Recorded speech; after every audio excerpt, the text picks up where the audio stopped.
Hey there, I'm Alan Matthews from Classical Guitar Shed, and in this video we will be talking about the D major scale.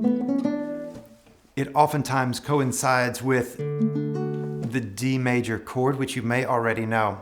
If you enjoy this video, please subscribe and click the bell for the notifications. And also, if you would like a PDF packet of all the open position scales, the most common open position scales, then you can see the link below and download that. To begin with, let's just take a look at our notation here. So we have tablature down here, and so if you know how to read tab, we have 0, 2, 4, 0, 2, 0, 2, 3, and then back down. If you are using the grid, which you can over here, then we start at the lowest sounding note and then move up by pitch through these notes and then back down. On the musical notation, you'll find these numbers with a circle around them. Those are string numbers.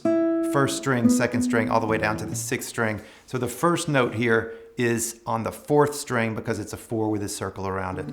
And then we have numbers beside the notes, and those are fingers. So open means just the open string, the 0. Then we have 1, 2, 3, 4. Index is 1, pinky is 4, and that tells our finger numbers for this scale. So to go through here, then we have the D going up in this shape 0, 2, 4 on the fourth string. Then on the third string we have 0, 2. And then on the second string we have 0, 2, 3.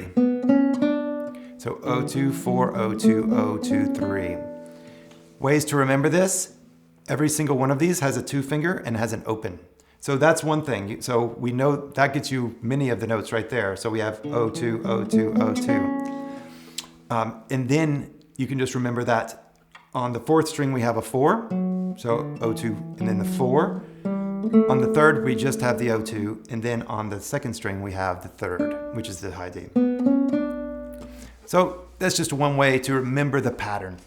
And then coming back down, same thing. Now, one of the things that makes this the D chord is the fact that we have 2 sharps in this key signature. We have an F sharp and a C sharp. So whenever we see these 2 sharps over here at the beginning of the line, that means we're in the key of D, and so we'll probably be using these notes.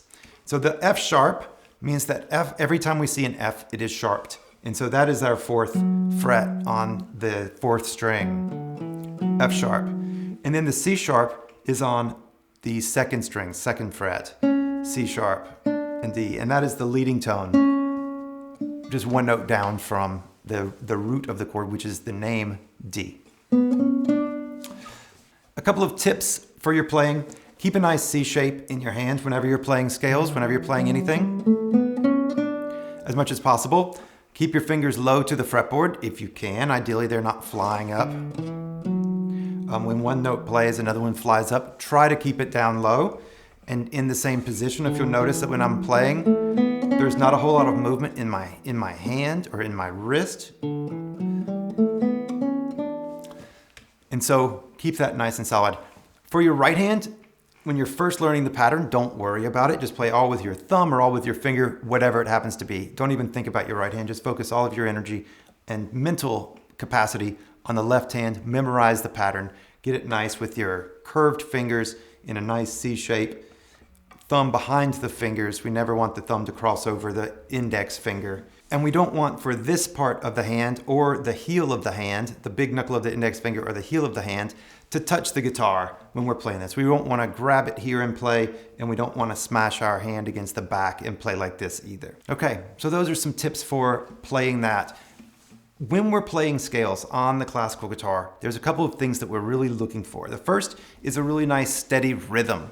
So whenever we're playing this, once you've actually gotten the notes, then whenever you're playing this, ideally use a metronome to keep a really nice steady rhythm, and boom, boom, boom. Really be intentional. It doesn't have to be fast, just super steady so that you're training your hands to go and do something exactly at a particular moment in time. And that is one of the great benefits of scales, is that we're learning to press a string right at a specific time, and we're learning to lift a finger right at a specific time, such as going back down, lift, lift, lift.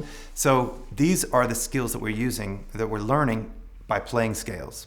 The next thing to listen for when you're playing scales is to connect the notes as much as possible. So we're wanting to synchronize the hand. You can do this just with one finger in the right hand, or whenever you're adding in some more right hand technique. Right hand technique for scales is a thing unto itself. It's beyond the scope of this video, but if you click the link down below, then you will find some links to right hand scale tutorials. And you can also download the packet with this scale and others in it for your practice.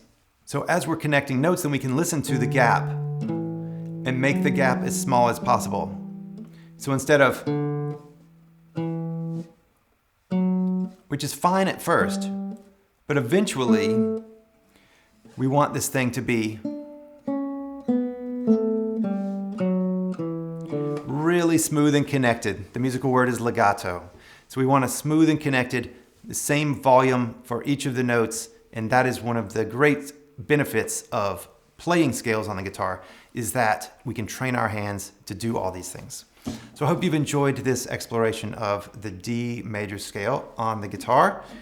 Enjoy. Please subscribe to this channel and grab the PDF packet. It's free. And I'll see you soon. Have fun.